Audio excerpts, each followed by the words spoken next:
Closure is not something that you find. Closure is something that you give to yourself. Closure you get from knowing that you're not going to get closure is closure. That is all you need to know. You are not going to get that final conversation from them because they are not willing to give it to you. They have left. They are not willing to then come back.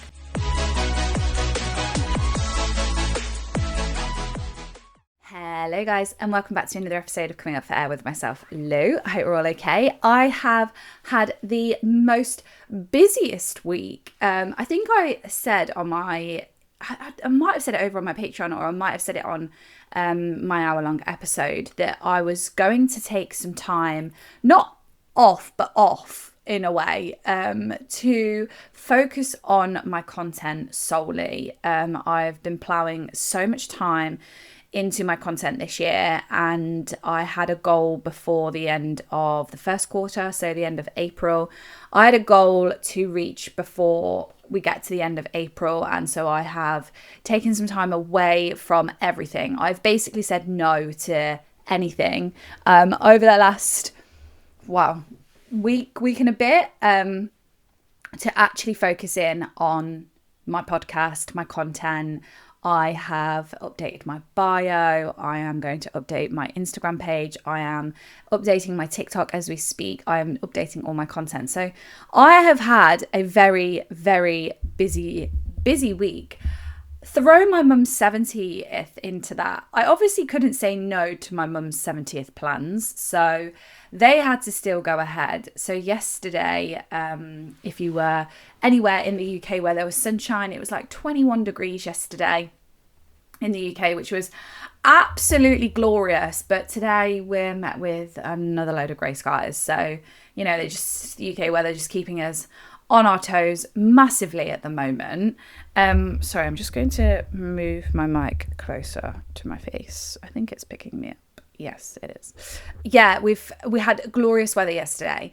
My mum threw a garden party, and it was so funny because, yes, it is half term where we are, so the kids are all off school. So the kids were there, but all of my mum's friends, obviously, because my mum and dad's friends are like all hitting 70, they're all retired. So they're all having the best time. So I'm pouring glasses of Cremant, I don't know, 1:30 in the afternoon, and they're like having a lovely time eating Victoria's sponge cake, glass of fizz in hand. It was great. And my dad isn't a big, like, not like, he doesn't like a fuss. So like my dad turned 70 in January. My mum is very much like me, very much like my sisters. We love a fuss and we love the attention. So she invited all of her friends. We decorated the whole house while she was out. We took her out for breakfast.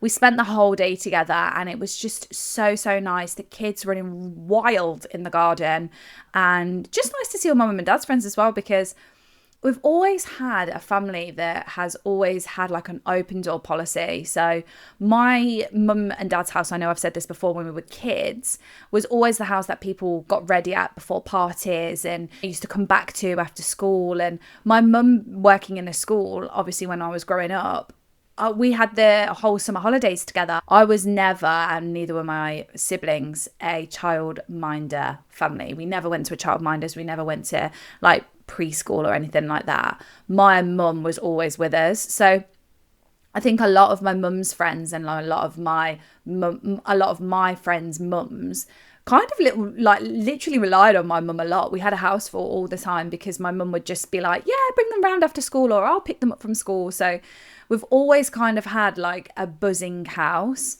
And yesterday was so nice because obviously as everybody gets older, they do less, and it was nice to get everybody who used to come to our New Year's Eve parties. They were there, and they are so nice. The people are so nice. My mum's and dad's friends are so nice, so interested in what I'm doing and what my brothers and my sisters are doing, talking to the kids, passing the kids around. It was just so nice. And honestly, sometimes I do berate myself a little bit because I'm like, I could be doing a lot more. Like, you know, it's a free day. I could be recording a lot of content. And then I just have to remember that, like, my parents are only going to be 70 once. And I mean, the celebrations haven't stopped. We are going away as well. But They are only 70 once, and whatever I needed to do yesterday just could wait. And it just means that I'm up at the crack of dawn this morning recording, and I'm going to be recording all day. So I'm going to be sick of my own voice, basically. So yeah, I had such a nice time yesterday. And like I said, I've just been working on my content. And I know I was talking to you briefly around my relationship with alcohol and doing the 2 drinks thing. That went out the window yesterday. I was in a safe environment. I was in my parents' house. I was topping up my glass, and I think it's because we were drinking Cremant as well, not Prosecco. It was going down far too easily. And I'm actually quite surprised that I didn't wake up with a hangover this morning. So props to me. I came home and... oh yeah, my sisters. This is a little moan about my sisters. So if you're listening to this, Faye and Grace, this is for you. They ordered pizza last night. I've been following a gluten-free diet for 2.5 years nearly, which is wild. They ordered pizza, and then when it came, they were like, "Oh, we've not got a gluten-free one." And so I just basically filled up on cake all day, went out for breakfast, and then didn't eat all day. And I was like, how am I not more drunk than I actually was? Because I don't think I touched anything non-alcoholic from the hours of like 11 until like 8. And I came home and I cooked a full pasta dish.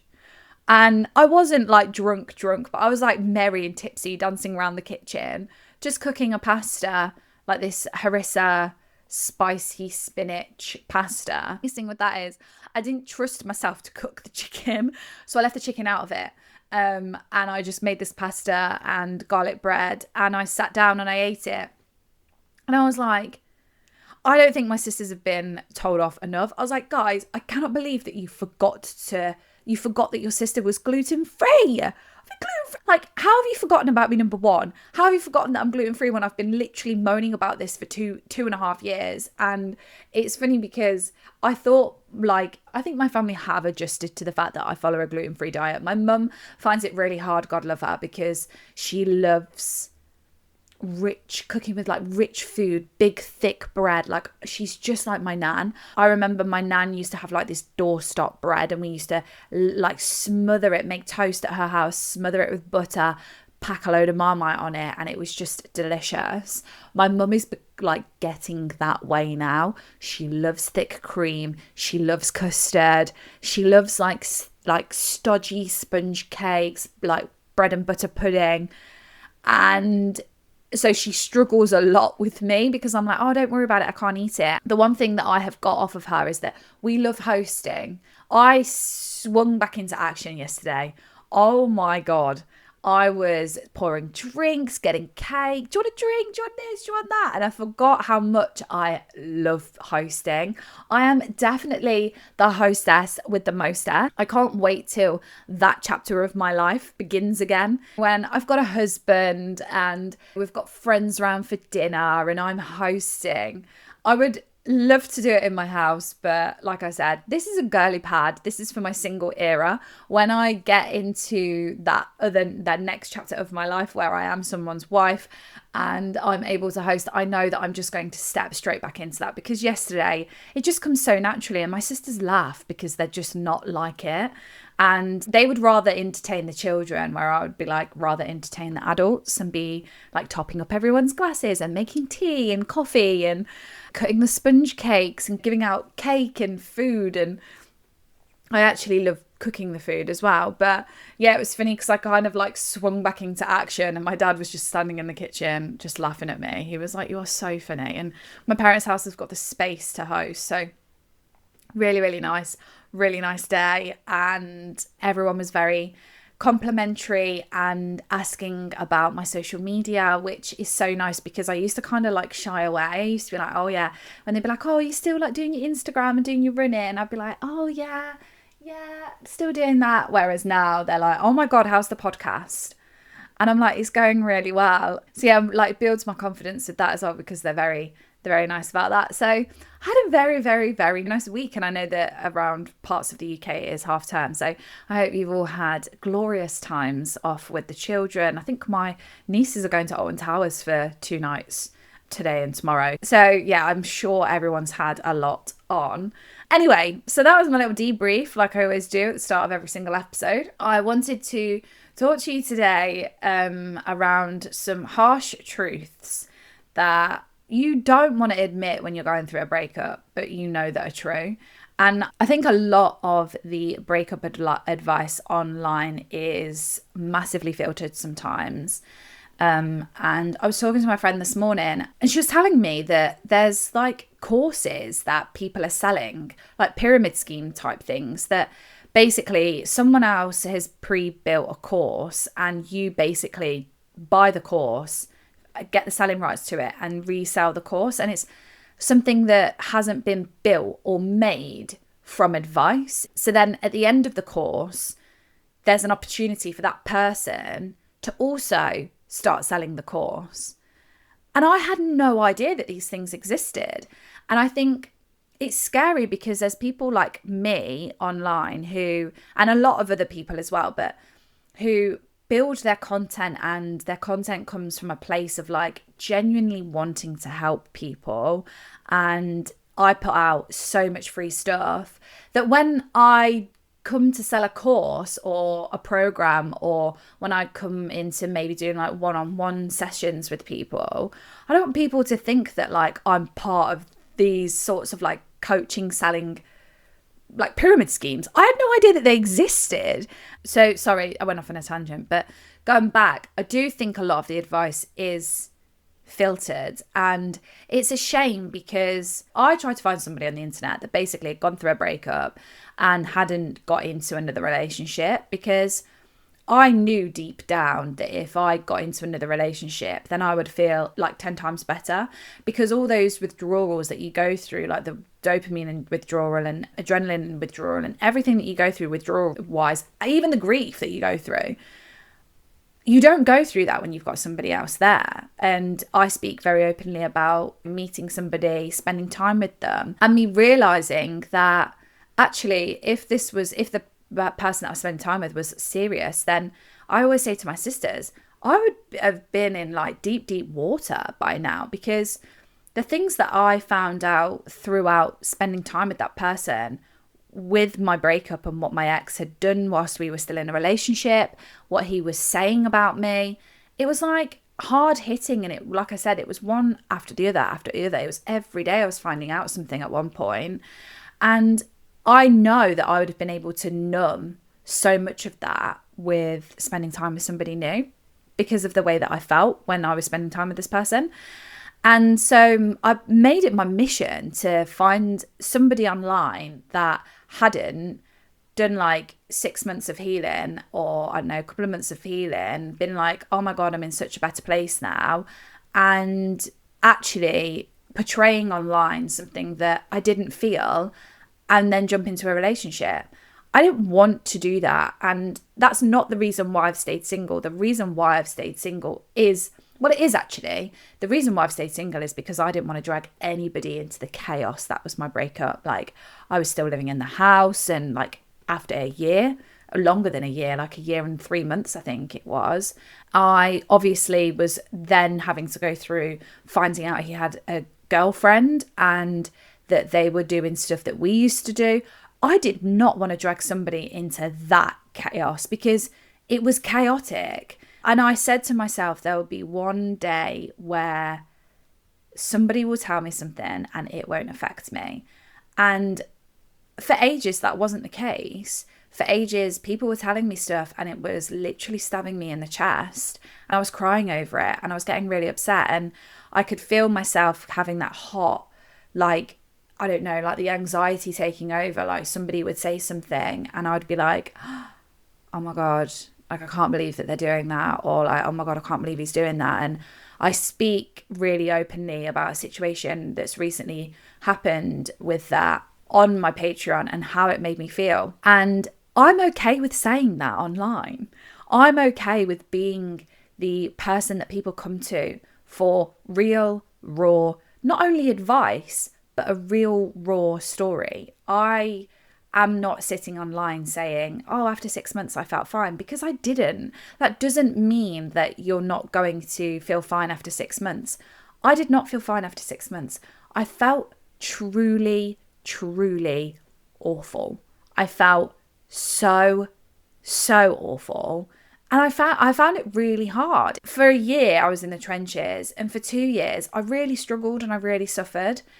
And I will just touch on this briefly. I don't want to touch on it too much. But if you are thinking, Lou, I am never, ever, ever, ever going to be able to hear something about my ex, it's always going to break my heart. I'm going to always struggle to hear what he's doing or she's doing. Trust me, hand on my heart, I can assure you it won't.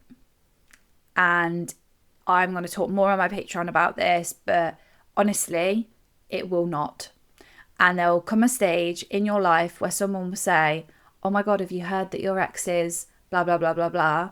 And before I'd be like, I don't care. I didn't ask. Why are you telling me? And now I'm like, oh, okay. I don't know why you're telling me that, but okay. It goes like in one ear, out the other. Whereas before it would go in one ear, stab me in the heart, rip out my heart, show me my heart, smash it, put it back in, and then it'd go out the ear. Now it just kind of like travels through. And I think there's like big life events that obviously you and your ex-partner are going to go through. And it is going to be difficult to hear certain things. Trust me, you get to the point where you are like, okay. And it does not faze you.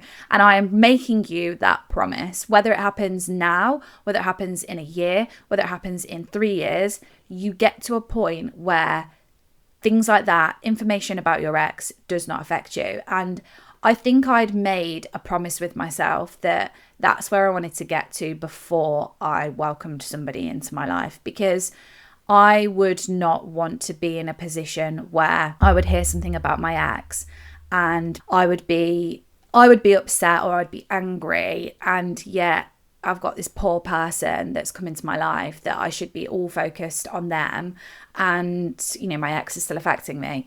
Not everybody is like that. You can heal at the same time as being in a relationship. That was just my personal preference. That's what I wanted to do. I know how deeply hurt I was by everything that my ex did and how it was handled and everything like that. I did not want that coming into my new life.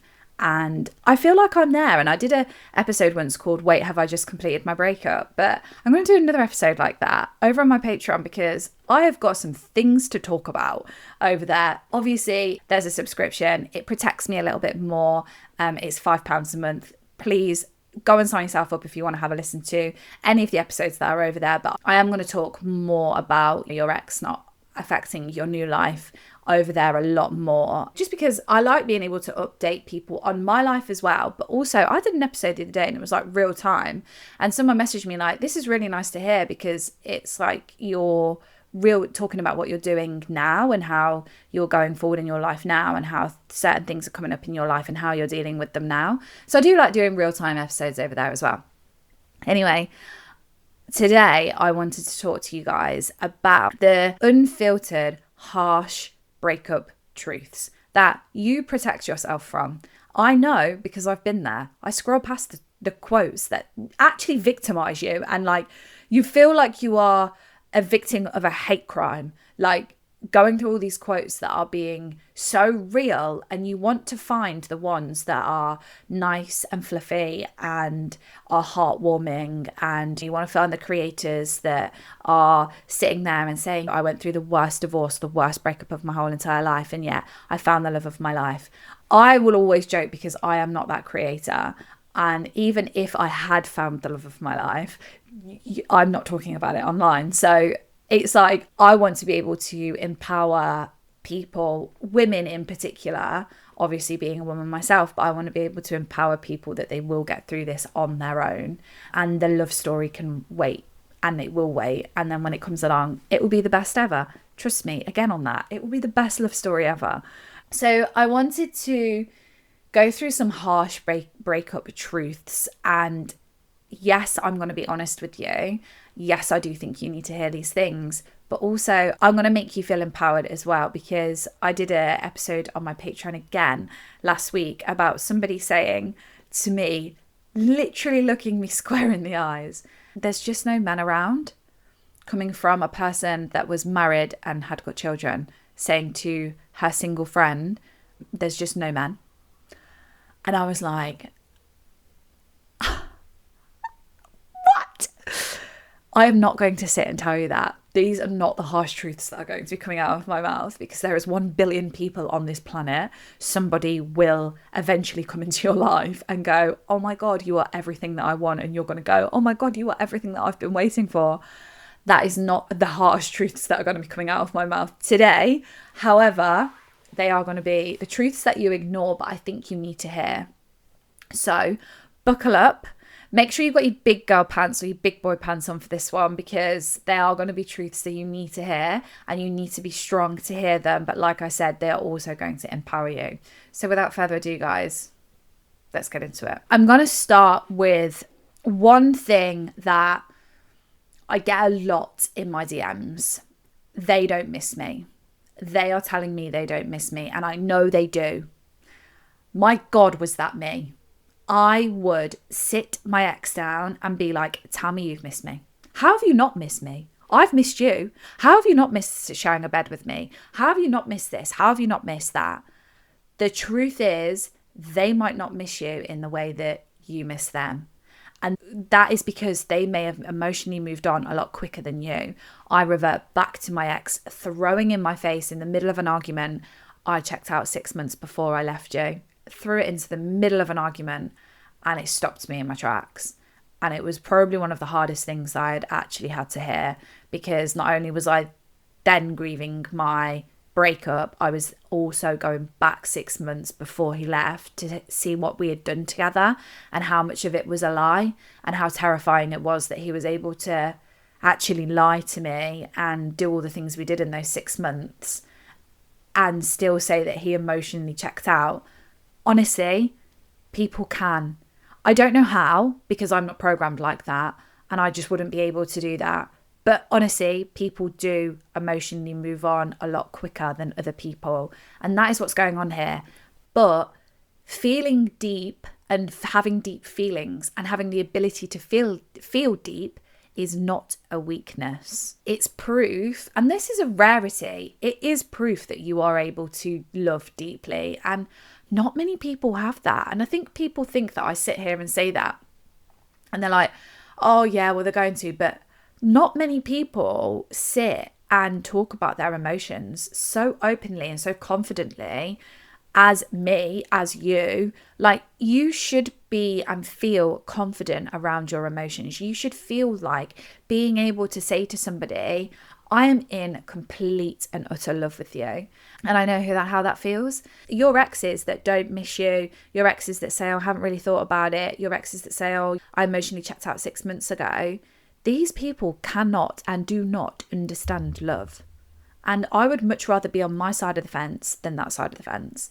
And I think it goes back, and even going back to my mum's and my parents' party yesterday, the whole garden was filled with love. My mum kept throwing her arms around me. My dad kept cuddling up to us. I have been brought up around love. I have parents that are deeply in love.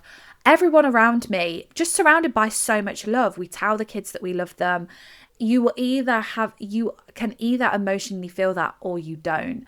And it is nothing to be embarrassed about. It's not a weakness. You shouldn't be, oh, it's not that deep, or stop being a melt, or, oh my God, you're so emotional. Ew. No, don't put me in that box. I don't want to be in that box. I've never wanted to be in that box. I'm in the box that is surrounded by love, and that I'm okay with expressing my feelings towards somebody else. And I think when you hear, I don't miss you, or I haven't missed you, or I haven't thought about you, you really take it personally, when realistically you should be thinking, well, that's really strange and quite terrifying, and also quite sad as well, that you have been able to spend half your life with somebody and you don't even miss them. Terrifying. Like, when I say it out loud, I'm like, oh my God, that's terrifying. It could never be me. So yes, that is a hard truth to hear, but also it can be flipped on its head. It can be made into a positive for you. And that's what you need to be focusing on. Second thing, stop chasing closure. Just stop. Why are you chasing closure? Why do you need closure? You literally have somebody that has said, I don't want to be with you. I'm not choosing you. Let them miss out. Stop trying to get that final conversation out of them. And I think the reason why people enjoy listening to my content is because I tell the stories about what I did, and I don't sugarcoat anything, and I don't withhold information just because of embarrassment.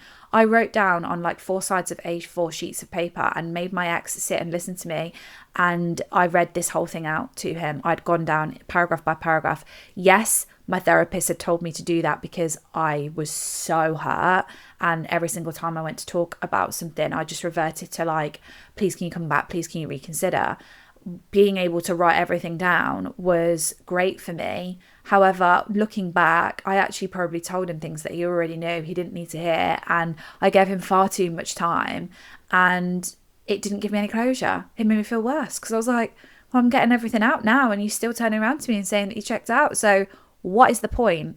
Closure is not something that you find. Closure is something that you give to yourself. The closure you get from knowing that you're not going to get closure is closure. That is all you need to know. You are not going to get that final conversation from them because they are not willing to give it to you. They have left. They are not willing to then come back. The way that my ex left should have told me everything. The way that it was like a 3-minute conversation, the way that he didn't want to talk to my parents about it, the way that he didn't want to talk to anyone about it should have been everything that I needed to know. He was never going to give me any answers because he did not want to. He didn't want to sit down and talk about it. He didn't want to express how he was feeling. He ran one way and I should have run the other. And I didn't. I ran after him. And yes, there is a part of me that says that, I can walk away head held high knowing that I fought and fought and fought. But at the end of the day, you aren't going to get closure from a person that is running because they don't even know half the time why they're running. So closure, yes, we are all fighting to find it. But I will hold your hand when I tell you this. 99% of the people that I talk to don't get closure from their breakups because you have to be your own closure. You have to find your own closure. And like I said, the fact that you can't get closure from someone because they can't give you closure is closure. It tells you everything you need to know. The third thing, bit of a truth bomb, you also probably weren't your best in that relationship. You probably showed up in that relationship not as your best self all the time. You probably contributed to the dynamic in ways that you're not proud of. And that in itself is hard to admit because I was not perfect in our relationship. We were together for years. We were together for half our lives. We went through a lot of stuff together. I wasn't always perfect. The way I handled situations wasn't always perfect. If I realized how emotive I got, could I have done something about that? Could I have learned about my emotions then? Yes, I probably could have done. And I think a lot largely was around the fact that we were two completely different emotional beings. We couldn't be any more polar opposites in terms of love and emotional depth. But sometimes there were days where I was difficult. Sometimes there were situations where I could have been better. I did hurt his feelings and I've had to apologize. And I wasn't always my best self. I wasn't always sunshine and roses. The sun did not shine out of my ass 24/7 in that relationship. I obviously talk about filtering a lot of things online. And, people do come for me online and they do say, I bet you weren't perfect. And I'm like, no, I wasn't. But the fact that I can sit here and be like, I was not perfect in that relationship is growth because I don't blame myself. I just know where there were areas where I needed to grow. And I remember one of our mutual friends' mum, who we used to go away with a lot, saw me in the pub quite soon after the news had come out that we had split up. So we were actively talking about it to people. She said to me, you outgrew him. You outgrew him. You were never going to stay together. I could see it. And I was like, God, I'm offended by that. And then the more I thought about it, I was like, I can't be offended by that. She was completely right. We were two different people, but we just grew up together. And I don't think that really says anything for our relationship. It's not that we weren't well suited because we complemented each other in so many ways. But not everybody can show up as their best self in their whole relationship. In 14 years, you look back and you think, well, I show up as my best self every single day. Am I? Probably not, no. But being able to sit back and think, do you know what? I could have probably done that better. Do you know what? I could have probably done this better. Do you know what? I could have probably listened a little bit more. Do you know, I could have probably listened more, communicated less, and let him speak more. You know, I am very much like that person that needs to sit down and talk things through. And I don't think I recognised enough that he just wasn't like that. And I think being able to sit there and be self-aware and be able to say this to yourself is growth. So yes, it's hard thinking like, you know, I wasn't my best self as well at points in that relationship, but actually being able to recognise that eventually is growth and is something that you can use to go forward into a healthier relationship, knowing the things that you may have wanted to do better in your previous relationship. Number four, a great one. Missing them does not mean that they were right for you. Listen to that again. Missing them does not mean they were right for you. How do I know that? Because I have missed somebody that was so wrong for me. It was unbelievable. Feelings do not equal alignment, and your feelings will take over sometimes. And I have been in a situation where I was in like a situationship and I missed that person and we were not compatible, but I missed him. Of course I missed him. Like, we spent a lot of time together, and then when he was gone, I was like, oh my God, I miss him. And yet the writing was on the wall with him. I was like, oh my God, no. And yeah, at the time, I really missed him. But missing someone doesn't mean that they are right for you. I said to someone the other day, newsflash, your soulmate just doesn't leave you in the dead of the night. That's not your soulmate.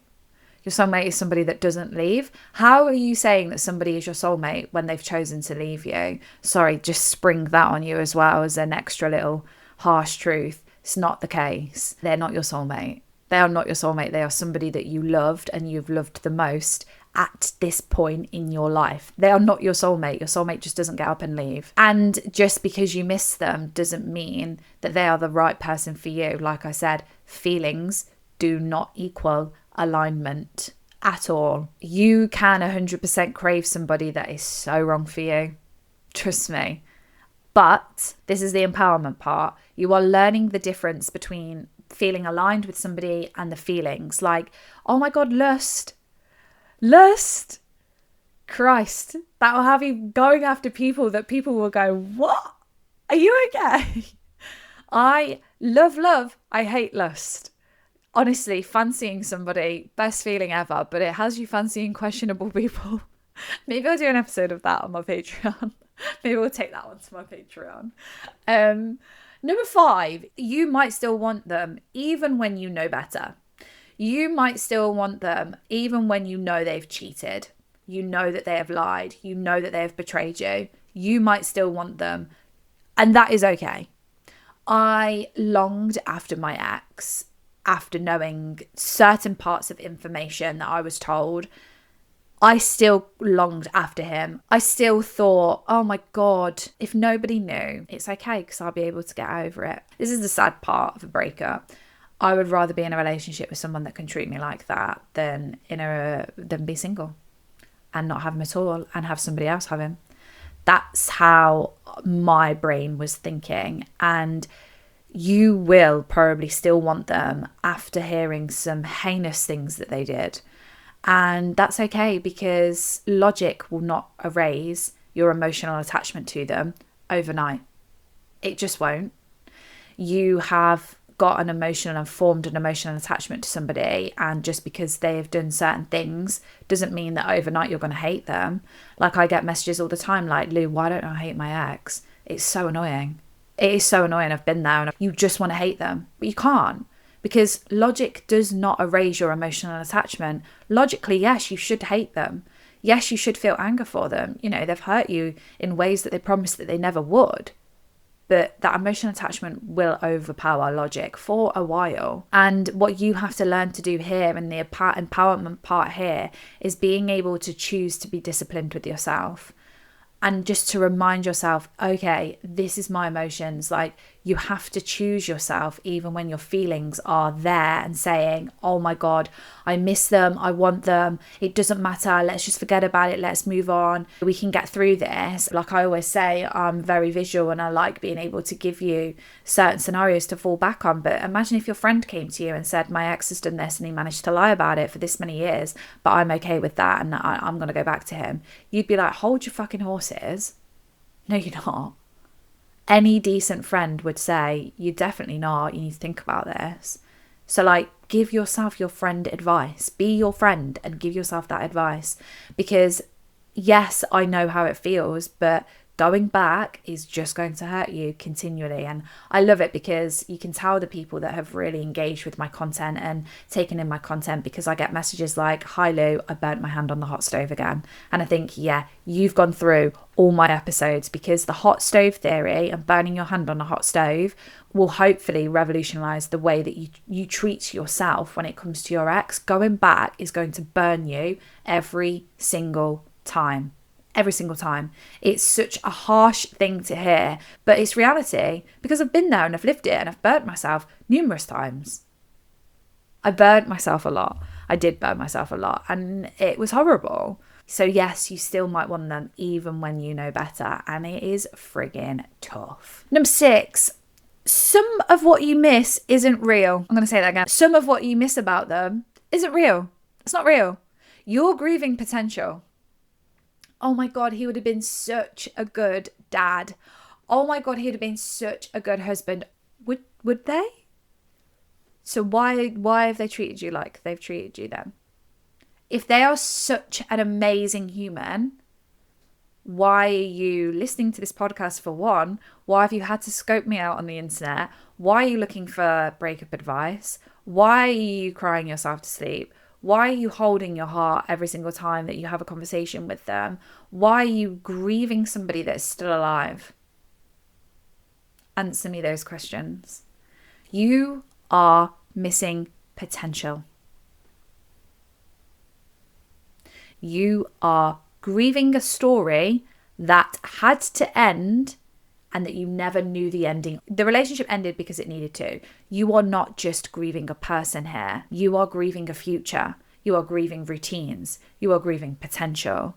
And now, all of that and all the experience that you've got from that relationship and your breakup, you get to take into your future. You get to build a new reality. You get to be able to go out there and say, do you know what? I'm not messing around. I'm looking for my husband. And someone's going to turn around and go, do you know what? I'm not messing around. I'm looking for my wife. Bang. You meet each other. And then you just go, oh my God. Now this person's my husband and this person's going to be a great father to my children. And they are going to prove to you every single day why they are. They might not be. They might not be your husband straight away. They might just be your boyfriend. Then they might be your girlfriend. Then they might be your wife. But they are going to prove to you every single day why you are saying that. Because when people say, oh my God, he would have been an incredible dad. He would have been an incredible husband. Would have been. You have no proof. You actually have no proof. But what you do know is that they have really, really hurt you.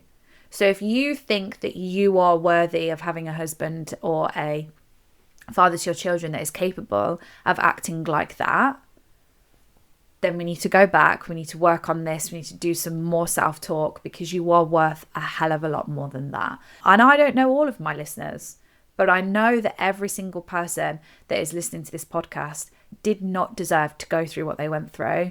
And I know that you also deserve to be able to build that future that you were grieving with somebody who won't leave you and won't break your heart. And I think sometimes when people say to me like, oh my God, he would have, and I stop them in their tracks, they're like, yeah, but you didn't know them. And I'm like, no, but from what you've told me, I don't like what they did to you.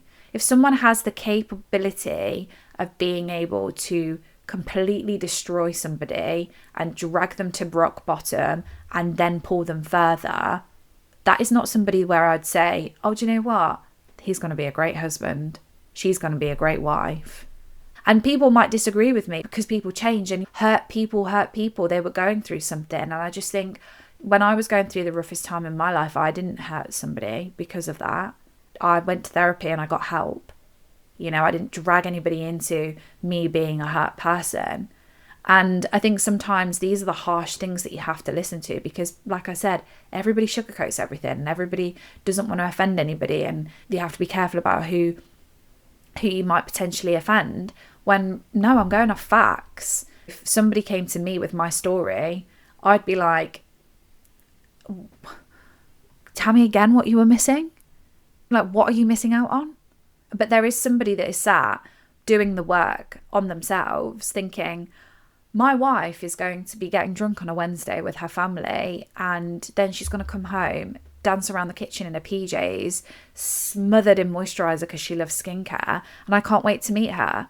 And that's what you have to flip this round to. Yes, I understand it hurts because you're having to grieve a future, but no one said, hold on, you've got to stop living now. No one said that. You're actually able to continue living and have that future and build that reality with somebody who wants that too. And I think this is a lot of things that people do forget, and you do forget, and you can't blame yourself for forgetting, because you're processing so much at the moment going through this breakup. Number 7. I was actually speaking about this the other week. I can't remember what I was speaking about. I was talking to my friend about how she found comfort in the guy that she's just split up with, and she was annoyed with herself because she was like, he makes me feel safe. And I was like, my God, I can relate to that 100%. But they don't fix you. They make you feel safe temporarily. And I wish somebody had told me this sooner, because I went through this. I really, really, really struggled. One night I had a complete breakdown. And what I should have done was told my sisters or told my mum and dad, went and seen my mum and dad. But I didn't. I went to him and I rang him and I was like, I'm really struggling, really, really struggling. And I feel like you're the only one that's going to make me feel better. And quite rightly, he was like, this doesn't make any sense. And I was like, I know it won't, but I need to see you. I need you to come to me. And he lives around 45 minutes away, and I could hear it in his voice. He just could not be bothered with it. And I pushed and pushed and pushed. And I was like, fine, I'm going to meet you halfway. And I think it's so normal, because they were your safe space for so long, for your nervous system to just want to be around them.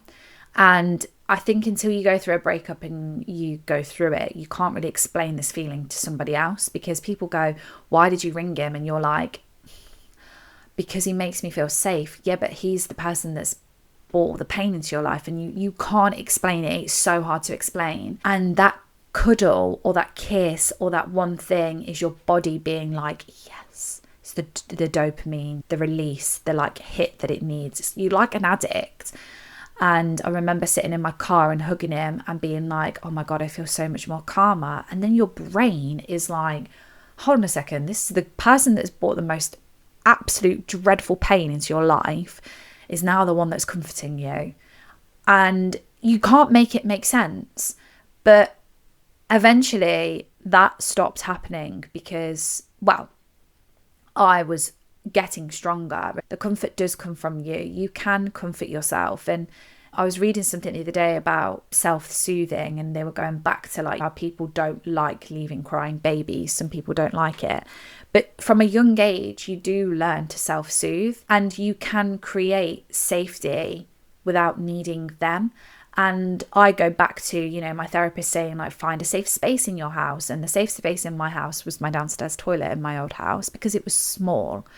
And I made myself feel safe. I could shut out the world in my head. I could lock the door. And I talk about this in my earlier episodes, but like, I locked the door. I locked the world out. It was a small space, and I could let out all my emotion. And then when I left that room, it was like, right, reset, go on with the day. That's how you create a safe environment, being able to comfort yourself when you feel like your whole world is ending. You don't need to return to them. They literally give you a temporary fix. And so when you're thinking, oh my God, he's the only person that is going to be able to make me feel better. I just need to see them. Please come round. Please come and talk to me. Please come and kiss me. Please come and, hug me and make me feel better. Just think, there's going to have to be a point in my life where I'm going to have to do this by myself. Why not start now? Let it all out. cry, leave all the emotion in a room, and know that you've been able to self-soothe yourself. It is a huge, huge challenge, but it is one that I know that you are completely capable of doing. Now, in my new house, when I get upset, I don't have a specific place that I go to, but I also know that I can let my emotions out safely in this house. And when I come back round, when I've got all my emotion out, when I've let myself have the 30 minutes of feeling sad for whatever reason, then I know that I can go on about my day because my house is my safe space, and I know that I can make myself feel safe. It's really hard, but just remember, when you are longing for them, when you are going through a hard time, or you found out something, or you're just like, why can't you just hug me? Why can't you just give me some love? That is because your body is looking for that temporary fix that you will get from them, and then they will leave, and then you will feel awful. And it just, again, resets everything. You've burnt your hand, you need to go back to A&E. You need to have some more cold compresses put on it. It is tough. Number 8, which is something that I needed to hear, and if you're going into your dating era, you may also need to hear, you will compare everyone to them for a while. This happens less so now with me because I'm 4 years post breakup. I cannot believe that next year I will have not known this person for 5 years. It is crazy. But your brain will use familiarity as a benchmark, and you will revert yourself and find yourself saying, oh, they've not got that, or they don't do that, or they do that differently, or I don't actually like that, or that's not like how it used to be. It's horrible because then you think, and I've ended up here and I'm single. So I think over time your standards evolve and you meet people that you go, it's not like my ex. It's very different, and I actually prefer that. The comparison stops because your standards have gotten tighter. You know your worth. You know how to set boundaries, and you know how to be honest with yourself. And so that comparison trap stops because you actually realize that actually I prefer someone to be like that. And there's just little things where I think, that is completely different to my ex, and yet I really like that. And again, I will be open, and I always try and speak highly of my relationship and where I can my ex, because I don't want to talk about him personally, but he had some personality traits that I think, oh my God, yeah, I definitely find that attractive. There's no getting away from that. Work ethic, being social. I'm drawn to the social person in the room. If someone's really social and I see them being confident, that's it, confidence. I am drawn to confidence. I like confident people. I think there is a few traits that come with being confident that I'm a bit could compromise on that a little bit. But I like confidence. I like good work ethic. There are personality traits in my ex that I still find attractive in other people. It's just who you are. And, your type as well. Your type might change, but I don't think mine really has. It's just kind of reverted back to pre-ex. I joke to people and I say I like men covered in tattoos, and my ex didn't have one tattoo. And yet I would still say that my type is men covered in tattoos. That's come back out. It's fun. It's exciting. You get to think oh my God, it's almost like build your own husband. You get to say oh, well, I quite like that, and I don't like that, and I really enjoy that, but I would prefer that. And be as picky as you freaking want. I don't think there is actually a thing as being too picky. If someone calls me too picky, again, ew, don't put me in that box. I'm not too picky at all. It's like saying, oh, you have to settle for something one day. No, those things make me want to physically throw up. It's just horrible. I hate people that put you in that sort of box. Just because they would settle doesn't mean you have to. And so the comparison trap does stop. I promise. Been there, compared, stopped comparing now. I think it's completely normal, but like I said, your standards do evolve, and you do think, actually, do you know what? I don't like that in somebody, or I wouldn't like that in somebody again. And you're a completely different person. My type when I was 14 is still the same sort of as to when I'm 33, but There are definitely some differences. In fact, there are loads of differences. But like, you have evolved as a person as well. Don't forget that. And your life has evolved. And, you know, I would say I wanted somebody that was stable and had like a really good job and blah, blah, blah, blah. Now I'm like, well, if you're stable and you're tied to the UK, that's not going to work, because I'm stable, but I'm not tied to the UK with what I do. So I can travel around, and that's what I want to do. Not travel the world. I just want to be able to say, should we go and work in Manchester this week? Should we go and work in London this week? Should we go and work in Ibiza next week? Should we go over to France this week? Or I want to be able to do that. That's okay, because you also grow with that. Number 9, after a good day, you are then not going to have a million other good days. Harsh. I know. However, what I mean by that is one good day and then one bad day doesn't erase that good day. Healing is not linear. You are not going to heal in a straight line. You could have 4 really great months and then have a really shit week. And you will think, why am I going backwards? The relapse of 2022 in June was something that I cannot describe. And I know I'm smiling because I just think, fucking hell, if someone had warned me. I had no idea that those things happened. I was doing so well. And then June hit and I was very unwell. I think I pretty much hit rock bottom in June. I don't think people saw me. It was horrendous and no one warned me. And I berated myself, and that's what made me worse. I'd actually got myself into a situation where I was like, I was doing so well. I was doing so well. I was being able to not cry myself to sleep every night. I was eating more. I was getting my life back a little bit, going out, being sociable, being able to have the conversations with people in public about why my ex left. And it was going great. And then it all went horribly wrong. And I relapsed for about 2 months, and June and July were horrendous. And I went out at the end of July. It was my best friend's mum's 60th birthday party. I went out, I went to their garden party, and the amount of people that said to me, where have you been? And I was like, just really busy. And I was thinking, I haven't. I've been reliving my breakup. I've relived the whole thing, and it felt 10 times worse. And it was really difficult. And so I'm here to tell you that just because you've had one good day doesn't mean you're not gonna face 100 bad days. And that's hard to hear, but it's the truth, because that's what healing is. The hard days get easier, but it doesn't mean the hard days don't come. They still come. But messy healing is still healing. Crying over them a year later is still healing.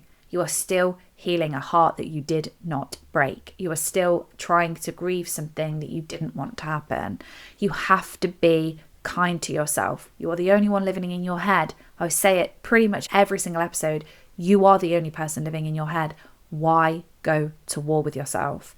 Allow the tears. And that's why I always say it's important to find somebody that can listen to the same story over and over again, because there will be people in your life that tell you just to move on. And there'll be people to say, oh, you were over this last week. Why has it come up again? These are the people that you do not need to be talking to about your breakup. You need to keep them at arm's length when it comes to breakup chat, because they're going to make you feel worse. You need to find somebody who is your safe space that will listen to you over and over again. Even if something that happened 6 months before, you are just processing it 6 months later, you need that safe space from somebody that you can go to and feel totally okay with crying about it and getting upset about it. It's so important. And I talk about this on my Patreon about having the safe friend and being able to go to somebody and say, hey, I know that, you know, this happened 8 years ago, but I'm upset about it today and I need to talk to you about it. Those types of people are so important. And if you don't have that type of person, then you can always message me. I will try and give you some advice. But I think in terms of like comforting you and being able to give you a hug, give you that warmth, give you that embrace, it is better coming from somebody that you've got sat in front of you. But over time it does get easier, but for a while it's rough. And like I said, I went to war with myself. I was thinking, why on earth am I struggling again? if not 10 times worse when I relapsed. And everyone is different. I'm not saying that you're going to relapse. Everyone is different. But it was hard for me. And I wish somebody was just saying to me, it's okay. Like, it's okay. Doesn't mean you're not healing. It means you're healing, if more so. It's a sign that you are healing. You're allowing your emotions. But it's okay to feel like this again. And finally, I'm going to finish with one big fat home truth is that they are not the one. They are not the one. They were not the one. And yes, they may have been the love of your life. You've not finished living your life yet. If you're my age, you have 50 more years in you. You have so much more of your best days to live. And I get that all the time. They were the one for me. How do you know that? You don't. And also, if they were the one for you, they wouldn't have left. What is meant for you does not leave you. 100%. Like, you have the rest of your life to live. Yes, they were the love of your life that you are at to now. Yes, they were the love of your life for 14 years because you loved that person for that amount of time. You do not know who you're going to love for the rest of your life. The phrases I hate, they were the love of my life. They have ruined my life. How? You've not even lived half your life. So how? It's a truth that no one wants to hear. I challenge it all the time. They were the love of my life. No, they weren't. Well, they were. Well, they weren't because you've not lived your life yet. Like, when you hear yourself say certain things, you do kind of go, oh yeah.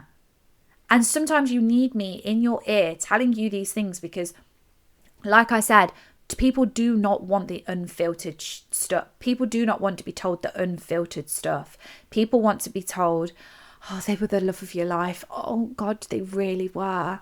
I'm like, hold a second. You've not even lived your life. You've not even lived your life. The last 4 years of my life have been chaos. The last 2 years of my life have been unbelievable. I have lived probably some of the best days of my life in the last 6 months of my life. 4 years ago, when I was going through my breakup, in April 2022, I was telling somebody they'd ruined my life. And yet 4 years later, I'm sat here saying, in the last 6 months, I've lived some of the best days of my life. You have to think logically sometimes. Allow your feelings to be there, but actually listen to what you're saying.